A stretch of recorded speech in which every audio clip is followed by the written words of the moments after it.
everyone, my name is Jasmine Lee, and my thesis project is Presence, Engaging You in Live Experiences. In this presentation, I will give a brief introduction of my project, give you my hypothesis and common barriers that people have when trying to engage in these live experiences, talk about VR as a market trend, along with other competition, touch on the 3 target markets that I've identified as possible audiences for my project, and conclude with the next steps that I will engage in.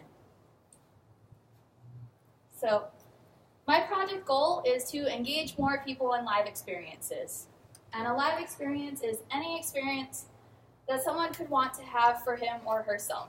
And this could be anything from live entertainment, such as the concert you see pictured here, to travel, to hiking, to even small family events. All of these are live.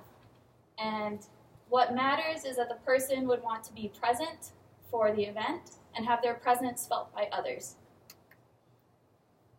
And this project is inspired by my personal interests and career goals. I've been dancing hula since I was 2 years old, and I've still participated in this activity until today. So I have a deep passion for performing arts and want to pursue a career in the music industry as an industrial designer with a focus on user experience. So this led me to look into live entertainment as a potential thesis topic, but as I investigated these events more and more, I found that they share common issues with other kinds of live events, such as travel and hiking, etc., like I mentioned earlier. So that is why I chose to broaden my topic. On to my hypothesis and common barriers. I believe that if people have access to live experiences, then they will be able to increase their intellectual and emotional engagement with the world. But as I briefly mentioned already, there are barriers that these people come up against when trying to have these live experiences. One of the most common ones is location. This map shows 4 different tours from 4 different musical artists in 4 very different genres. And as we can see, there are still whole states of the country that get left out, such as North and South Dakota, Maine, Alaska, and Hawaii. So this is just one example of how people who could want to have this kind of experience simply don't have the opportunity. Another common barrier is cost. If we take the 2016 World Series as one example of a live experience, one ticket for Game 7 averaged at more than $4,000.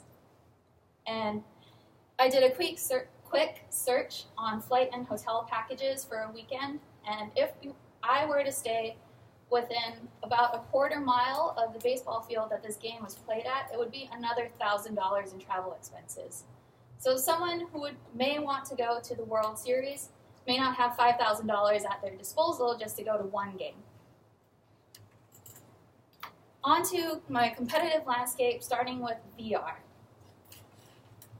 As we can see with this graph provided by Statista, the projected revenue for VR hardware and therefore VR engagement is only expected to increase from now until 2018, which is about the time, if all goes well, that Presence will be entering the market.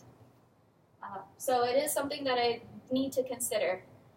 And if we look at the 3 examples pictured below, Google Cardboard, Samsung Gear, and PlayStation, they all provide a somewhat similar experience, in that it is a headset. So there is some amount of cost that is associated with having this experience. For example, PlayStation headset is $400. Each headset is made for only one person, so it is individualized and isolated. And since this is a new technology, it requires some level of competence when you're introduced to this experience. So VR will be a major competitor for my project, but I can aim to be less expensive, less isolating, and have a more gradual learning curve when I introduce people to my project. Other competition I mapped on a 2x2 from live to recorded and digital to analog. The live analog quadrant is made up of the original live experiences as they exist today, such as going to a theater or visiting a museum. If we look at the digital side of the spectrum, there are already companies that and forms of media that try to engage people in these experiences in new ways. For example, Periscope and Twitch are streaming services so that people can be tuned in live to an event that they would want to see. And there are also recorded experiences like movies and MP3s and photos to try and engage people that way. But what we see a lot less of is products in the recorded analog quadrant. The only examples that I could find thus far are vinyl records and specialized movie cinemas such as the El Capitan Theater by Disney in Hollywood. So I see my opportunity for my project leaning heavily towards this quadrant. My vision for presence is to have it feel as if it could have existed before streaming. In the same way that people still read books instead of using tablets and still take road trips instead of always flying, I want presence to be just another option on the market for people who want to have a broader experience instead of focusing solely on convenience. On to my target markets, the first of which is children. This is Joel. He lives with his parents and 4 brothers. He attends public school. He has some exposure to sports through his family, but not much exposure to other kinds of live experiences because he comes from a low-income family. So his parents simply cannot afford to provide this kind of exposure to all of their children. This ends up hurting Joel, especially in his education. Researchers published in the New York Times, in conjunction with the Crystal Bridges Museum of American Art, found that students who attended this museum's exhibits compared to their classmates who did not, display stronger critical thinking skills, higher levels of social tolerance, and greater historical empathy. So it just goes to show that exposure to a museum and other live events can have a positive impact on children in their education. Another positive impact is the amount of exposure these children have to their parents and their families. So Education Next found that parent participation influences the success of that student in school. So not only is it important to have, for these children to have exposure to live experiences in the arts or sports or travel, etc., but also the live experience of interaction with their families. So if I, through my project, can provide affordable exposure to a family as a whole, this will be the best option for these children and their schooling. So my opportunity for this target market is to encourage the entire family's interaction with live experience so that the children can have exposure not only to the event itself, but also have more interaction with their families than they would have had previously. My next target market is millennials. This is Jordan. She is a recent college graduate and just got her first full-time job. She's not settling down anytime soon. She loves having new experiences, but anything she does is on a strict budget. I ask millennials when they attend live events what's important to them and why they go in the first place. And these were the 3 most popular answers. They appreciate the talent that's on display. They really value the quality of the experience, such as acoustics in a musical event. And they really enjoy sharing the experience with other people. So not only do millennials really need authenticity and to feel connected with what they're seeing and hearing and engaged in with all of their senses, but they also need this to be a social atmosphere. There are other rituals that millennials partake in at these experiences that really lend themselves to social engagement. They meet with people, they talk, they take pictures, they eat, they drink, and all of these just lend to a positive atmosphere. For example, the football game pictured here would not be the same if there were just no concession stand. The last piece of information that's important for this demographic is that they are trending towards non-digital products. The Parker Hall of Digital Trends found that vinyl sales generate more money than all ad-based music services combined. These services include Pandora and Spotify. So millennials are definitely trending towards an older style of products. So my project not only needs to be cognizant of what millennials value and the rituals they partake in at these live events, but it should also be an analog solution to capitalize on this new trend, or relatively new trend. An opportunity I see for this market is to help them host their own live events. And that way they can set their own budget, and it'll lend itself to a more social interaction between them and their loved ones. My last target market is older generations, Generation X and baby boomers. This is Eugene and Lynn. They have no serious medical concerns, so all of their extra income that's not spent on rent, food, mortgage, etc., can go towards their hobbies. They both enjoy traveling, but they do have very different interests, where Eugene is more interested in sports, Lynn is more interested in the fine arts. An interesting opportunity for this demographic comes from their technological literacy. The Pew Research Center found that only 58% of adults in the United States aged 50 to 64 own smartphones, and only 37% own tablets. And as companies, artists, and other kinds of experiences trend towards streaming, like I demonstrated in my competitive analysis, and also trend towards communication with apps, it's important that this demographic stays engaged in other ways if they don't already own smartphones and tablets. So again, my project has a great opportunity, if it is analog, to speak to more people. So one opportunity I see for this demographic is to create no membership required luxury gathering areas so that they can stay engaged in the kinds of experiences that they already enjoy, like sports and fine arts with my personas. And it really speaks to them and caters to what they would want to see in these kinds of events. To conclude, my project goal is to engage more people in live experiences. I believe that if people have access to live experiences, then they will be able to increase their intellectual and emotional engagement with the world. There is an opportunity for analog solutions. Children need more access to live experiences that they can have with their families. Millennials value the authenticity and socializing aspects of these live experiences. And older generations need simple, low-tech solutions that cater specifically to them. Now, I know I need to strengthen my target markets so that I can narrow in on something to really focus on in coming semesters. So for children, I need to know which live experiences are important to them and what they value about those experiences. But I also need to know the parameters around their family time and how much interaction do they get with their parents, can that be increased, what the factors are, etc. And I plan to strengthen this area over the winter intersession by writing letters to elementary schools in Daly City, such as Thomas Edison and Westlake.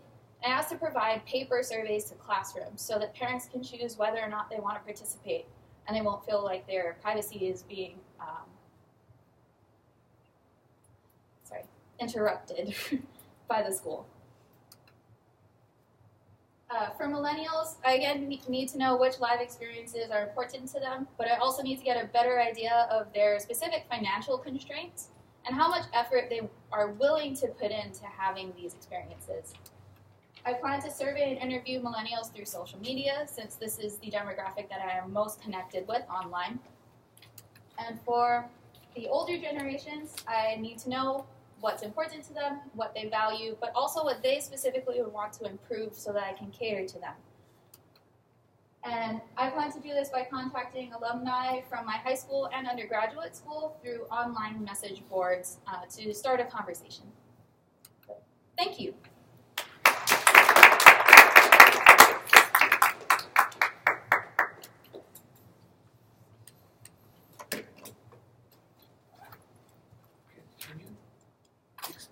What your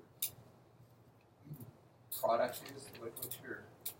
Is this an experience that you're trying to design to?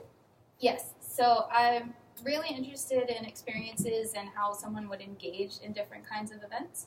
And I would want to enhance that interaction and that experience somehow. Okay, is there going to be an industrial design product that comes out of this, or? Yes. I don't know what yet, but yes. Okay.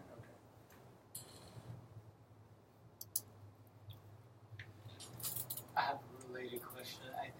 I feel like, you know, it was a really good presentation. It was so easy to follow. Clearly, you've gone kind of through the process really well. I just felt like it was about 20% too short. Like I could have used another 3 minutes just throwing some directions out there. They don't have to be solid directions, but something that, you know, a person like John and myself could kind of feel confident that there's a design project in there. Whether that's industrial design, experience design, whatever it is, I don't really care, but I feel like you kind of left me hanging, right? And so if this is a proposal, you know, like, well, what are you proposing, right? And so really good job, really well done. I still got the question mark in my head. I wonder if over the break, can you go back to your, maybe it was your conclusion, yeah, right here.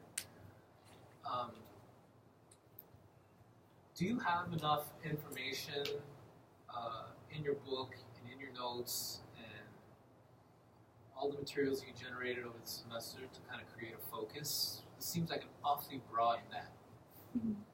Because if you can use the break to kind of focus on a demo, because these are all really different, focus on a demographic and push yourself to think about what these possible directions might be, I feel like you've nailed the last 10, 20%. Right? Otherwise, you're going into research with a huge range of target demographics and then no real kind of end game. We got to, you know, you don't have to tell us exactly what this solution is going to be, but you got to give us a little bit more. Great. So I don't have enough information yet, and this is my plan to get that by the end of the winter intercession. So then I would just push you even a step further. Once you focus between one of these 3 target demographics, then can you visualize what some of those experiences might be, what some of those devices might be, those analog devices, and just give us a little bit more to hang our hats on. Okay. And I think that would give you even more momentum going into research. Yes.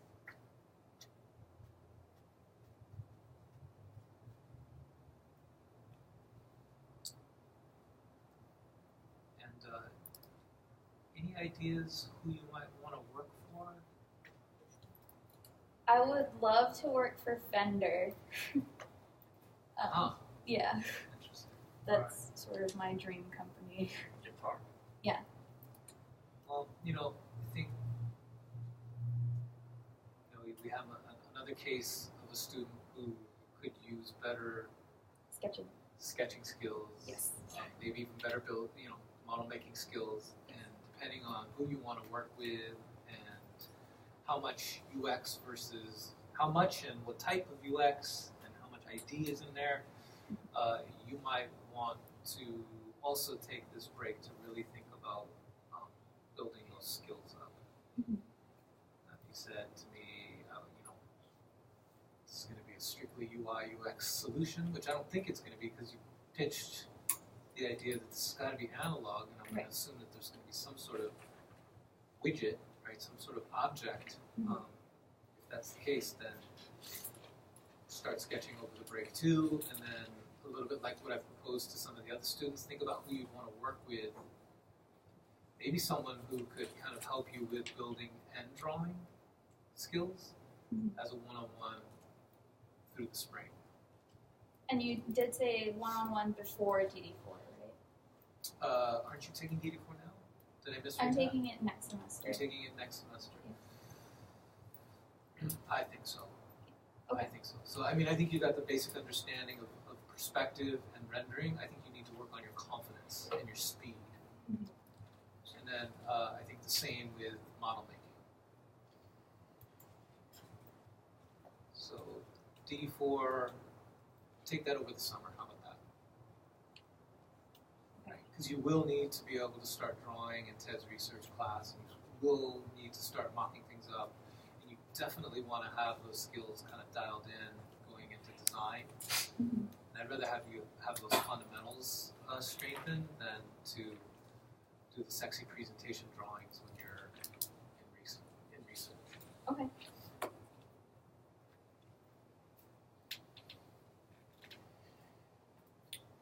I found this a very thought-provoking presentation. I'm not sure in the way you intended it, though. Okay. I might suggest that the first thing that comes to mind is, maybe because I see the word children up there, there's a man by the name of Peter Gray, who wrote a book called The Decline of Play. He's a child psychologist, and he talks a lot about children are increasingly guided and in the presence of adults right from birth. Almost have no opportunity to interact together in the absence of adults and to, in a sense, self-educate. And part of his thesis is that this predisposes them to a kind of lifestyle where all of their activity needs to be managed. And when I hear you say something like live experiences. To me, a live experience is planting a garden or raking leaves, and how that transitions into this entire managed system of people engaged in activity in a very managed, kind of organized way seems to somehow question the whole nature of play and this idea of live experience.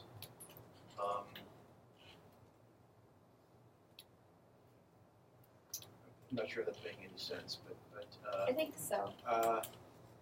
It just, again, I was just caught by the idea of something being a live experience, and yet it being so managed that you could hear someone play a guitar in this room and then watch it streamed live in the next room, and they both can be considered live experiences. I think, did you make reference to something like that? Did I understand you correctly? Right. Would you consider both of those live experiences? So this is something I and with Ted struggled with throughout the semester.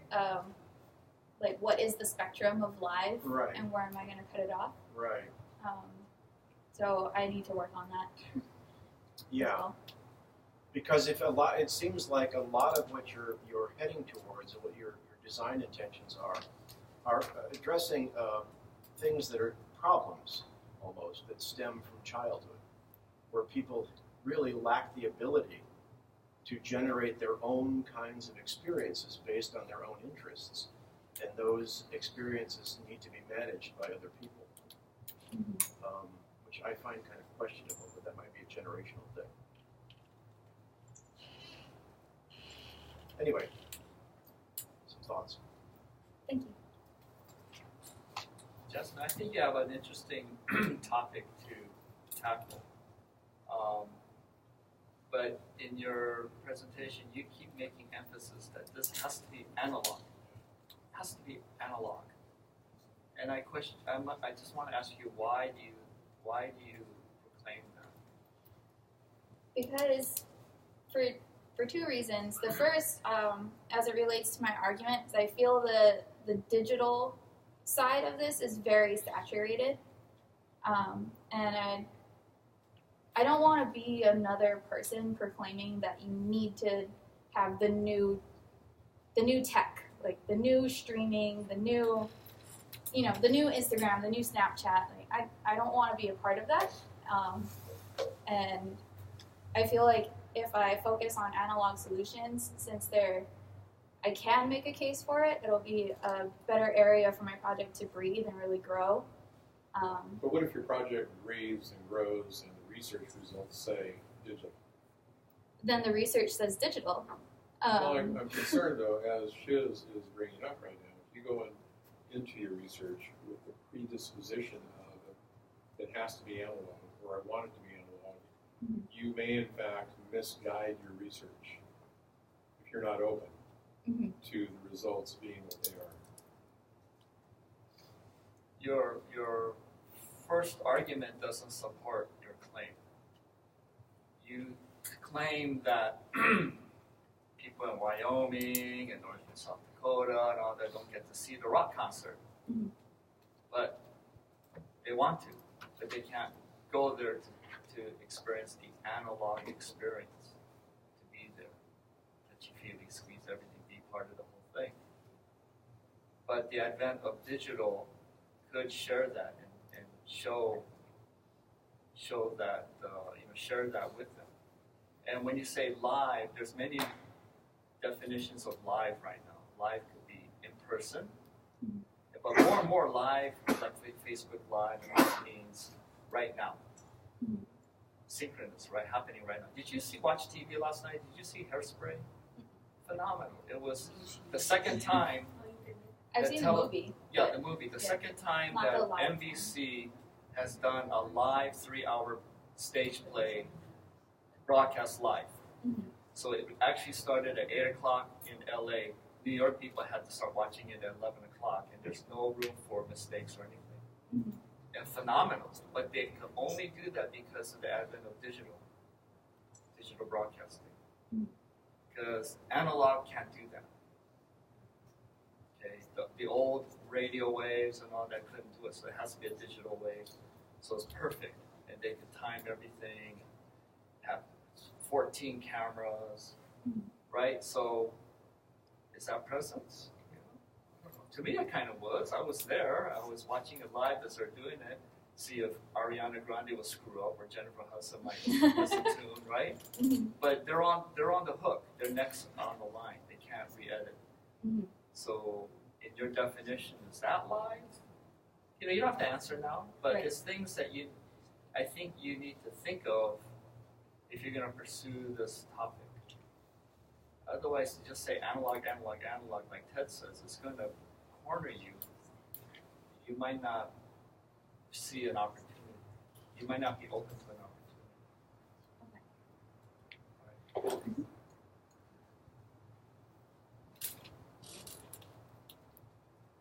So, I was assuming you're coming up with some new technology, new way to use technology that feels more live and more engaged. Maybe that's what you want, but you're denying yourself by saying it's analog. I don't know. It's up to you. So my understanding of like digital and analog is that it is again a spectrum, like live to recorded, as I put in my 2x2, and I guess it is just personal preference right now. I do want to lean more towards the analog solutions, but like you're saying, there is there is a definite gray area, and I'm not sure where. Maybe that explore ends those for things. me. Like last night was definitely analog. Hairspray was definitely analog. There's nothing digital, nothing cut, no special effects. They were there. Right. But because of the advent of digital transmission, it was broadcast all around the world. I mean, people all around the world tuned in whatever time they were to see this Broadway play Mm-hmm. that's happening right now. I don't know. So it kind of blurs the line, right? Right. Exactly. So maybe I'm just kind of throwing you some ideas to think about. Mhm.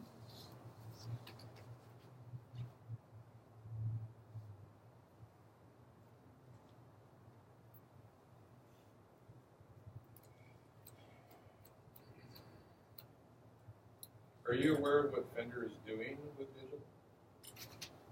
Not recently. You might want to just say. Mm-hmm. That's actually a good question. I mean, the way children are learning music nowadays, totally different than the millennials and the Generation X. It's amazing what's going on with the hybrid of digital and analog. Mhm. It might be a great direction for where you want to go personally and with your thesis. September 22nd, 2016, Fender's new Hollywood location shows its future is bringing digital tech to guitarists. So you might want to, if that's who you're wanting to work for. I am aware that they have a history of pushing more towards modern as a company. Like they do combination amps that are electric, and you have your speaker built in with the amplifier, and like that is, on some level still digital as opposed to all tube, which is analog. So I'm not surprised that they would have a new all digital product for guitars. So that's cool. I wasn't aware. There's a music school that my kids used to be involved in, and they're all trying to figure out how enrollment has dropped like 30% in the last 5 years when it had been skyrocketing before that. You know what conclusion they came to? Guitar Hero, right? So it was peaking because of Guitar Hero and the interest in playing music and playing guitar, and that is kind of a springboard to, from digital to real analog music was huge for that school, and I'm sure they weren't the only one. Mm-hmm. And then that, I don't know, I don't even know if it's around anymore, right? But I would presume, based on their studies, that there's been a decline in interest in that. So I think, see if you can connect those dots with where you want to go with your professional career and how that might help you kind of decide between these 3 different target groups. And I'm not as concerned as these guys are with this whole digital versus analog thing. But again, without some indication of where you're going to take this, you have to ask those questions. Right. Had you maybe nailed that last 20% or 10% that I alluded to, maybe the concerns would have been different, or maybe they wouldn't be challenging this idea of analog. Well, it's not the idea of analog, Mark. It's the idea of it sounds like you either close the door or you partially close the door to anything other than analog. And that's my concern. Is I tell students that when you engage in the deep dive in research, in order to allow yourself to achieve success, you have to step back and just be the conduit through which the data flows. Collect the data, analyze the data, synthesize the data, and remove your personal attachment so that you can demonstrate how you have developed a relationship with this data acquisition and what you do with it. Because that's what you want to sell as a skill set. Not that you can take your personal point of view and just apply that. That's our value. I understand. All right. Any other thoughts about the students? Let's have a full house. Any questions? Yeah, I mean, when I was listening to it, I'm definitely someone who's attracted to those analog products that you're talking about. So I definitely empathize with that idea. I definitely agree that like closing off the whole side of digital is definitely a dangerous way to go. I was interested in whether you were designing almost like an environment. It seemed like you hinted at one point, which I actually thought could be an interesting direction to go in. So yeah, I would be interested to see sort of that extra like 10% of the presentation that Mark was talking about, because it seemed like it could be product focused, it could be environment focused. Yeah. Thank you.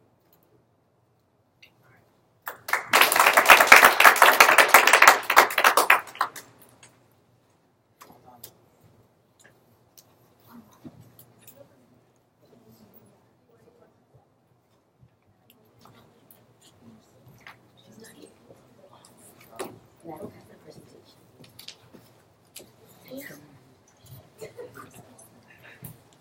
So I ask him. Is Lucy coming? Should be here.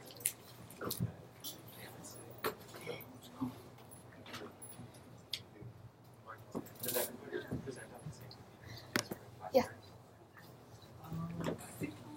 Yeah, Was up there at some point? Oh, maybe it was that one. we have the same one except rain. Every time Easter is a video things, but all the other ones. probably not a bad idea. Yeah, just thinking about planning first. We have maybe options 2 or 3. You guys can kind of manage it. It's like an hour break.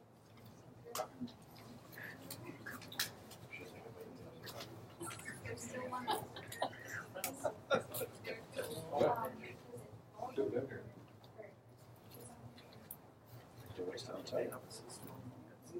Anybody know where Lucy is? Pardon me? Yeah, we don't have her. She's here. I just texted her in the message. It was interesting. You never know. Presentation. Huh? Like I asked her for presentation this morning, so was it? She was like, no, it's not much. Let's see.